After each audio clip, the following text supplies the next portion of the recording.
Mga kapuso, hindi lang po pala sa Metro Manila talamak ang botya o yung double dead na karne. Sa isang palengke sa lungsod ng Zamboanga, mahigit 40 kilo ng botya ang nakumpiska. Nakatutok ang GMA News stringer na si JD Francisco. Sunod-sunod na ang operasyon kontra sa talamak pa ring umanong bentahan ng double dead na karne sa Metro Manila. Hanggang sa Zamboanga, may botya rin pala. Sa isang palengke sa Barangay Ayala, mahigit 40 kilo ng botya ang nakumpiska. Pinakahanap na ang negosyanteng may-ari ng nakumpiskang botya. Hawak ng City Veterinarian's Office ang nakumpiskang double dead na karne at nakatagdang sunugin para hindi na pakinabangan ng mga nag-iisip na makadilihensya. Pinaigting na rin ng pamahalang lokal ang pagbabantay sa mga palengke, pati na sa pagbebenta at pagbiyahe sa mga karne.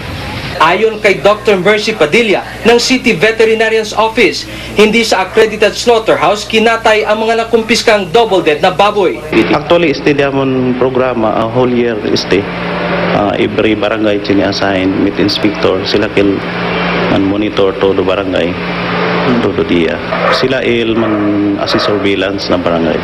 Lahat daw ng pribado at pampublikong katayan sa Zamboanga ay may mga meat inspectors. Kaya dapat hanapan ng mga nagtitinda sa palengke ng meat certificate ang mga dealer para matiyak na malinis ang mga karneng tinda nila. Mula dito sa Zamboanga City, JB Francisco, GMA News. Ibinunyag ng pinuno ng Justice Committee ng Kamara, may grupo raw na nag-iisip ng ipa-impeach ang mga maestrado ng Korte Suprema. Kasunod pa rin ito sa pagbasura ng Korte Suprema sa kautosang bubuo sa Truth Commission. Nakatutok si Ivan Mayrina. Nanawagan ako sa mga nagbubulag-bulagan at nagbibingi-bingihan sa malinaw na panawagan ng taong bayan. Huwag po sanang harangan ang ating tungkulin.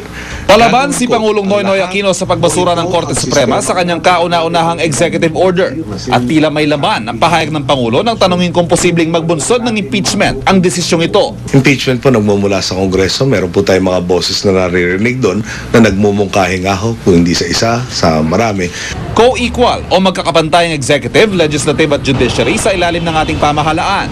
Gayunpaman, meron din silang tinatawag na check and balance para magtuwid ng kamalian ng bawat isa.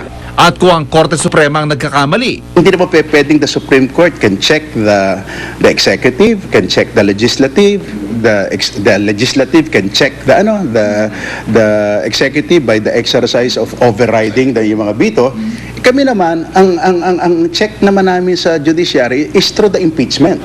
nauna nang nadismaya mga NGO at maging ilang kongresista nang ipatigil ng Korte Suprema ang pagdinig ng House Justice Committee sa impeachment complaint laban kay Ombudsman Merceditas Gutierrez sa inilabas silang status quo anti-order.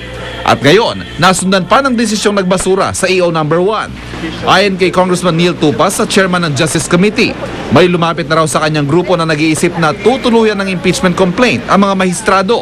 Tumanggi siyang pangalanan nito. We respect the Supreme Court will follow their rulings, except that if that happens, that they totally prohibit us from proceeding permanently, which is unconstitutional, then I'll be forced to file an impeachment complaint.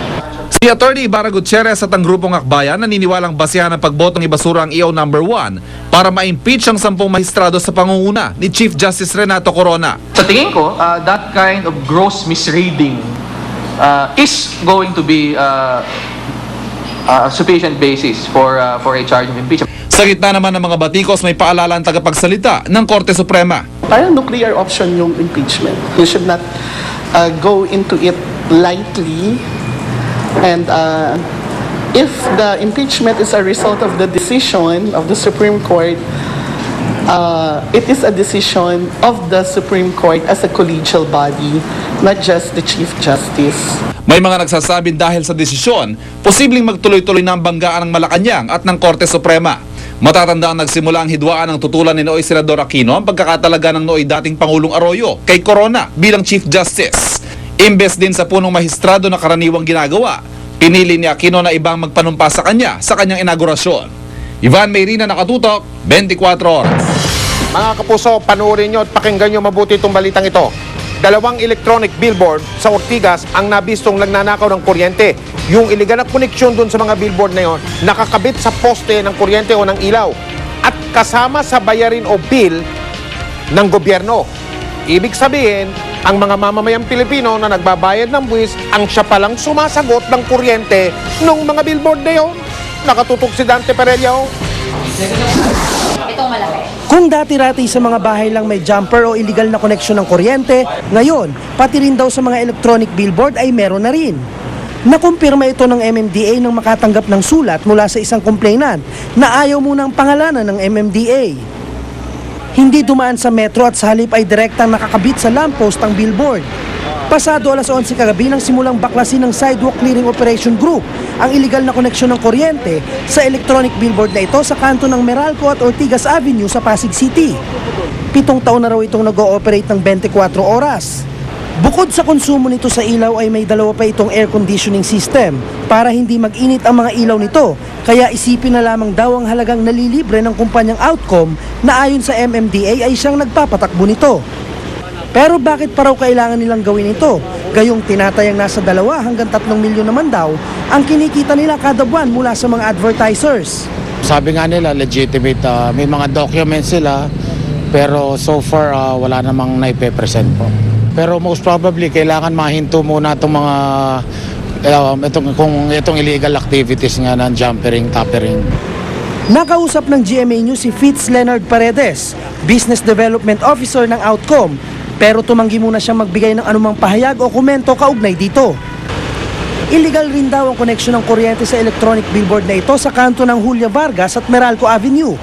Bukod rito, peligroso rin daw ito dahil sa may pedestrian lane ito itinayo kaya sa ilalim nito dumaraan ang mga tao. Inaalam pa nila kung anong kumpanya ang may-ari ng ikalawang electronic billboard.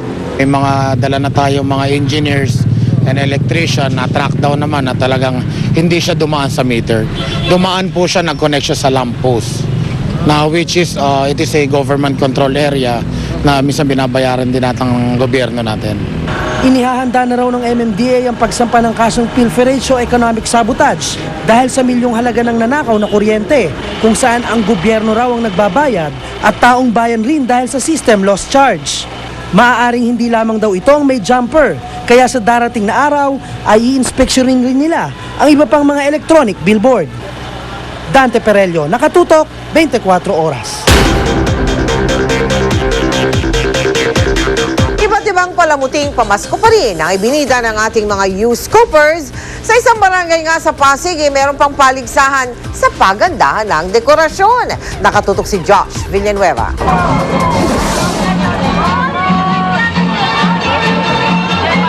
Napuno ng musika ang lighting ceremony ng higanteng Christmas tree sa Freedom Park ng Tagum, Davao del Norte.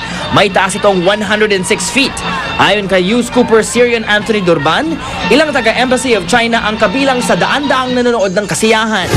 Dahil naman sa Christmas lights, nagliliwanag ang harapan ng St. Joseph Cathedral sa San Jose, Nueva Ecija. May Belen pa.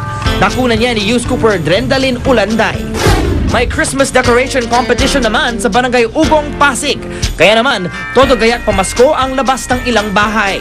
Ayon kay Youth Scooper Joel Gonda, sa susunod na linggo na iaanunsyo ang mananalo na makatanggap ng cash prize. Pwede rin kayong magpadala ng mga video at litrato ng mahalagang balita. Mag-log on lang sa www.uscoop.tv. Para naman magpadala ng text o MMS, i-text ng scoop, space, message, space, ang inyong pangalan at address at ipadala sa 4627.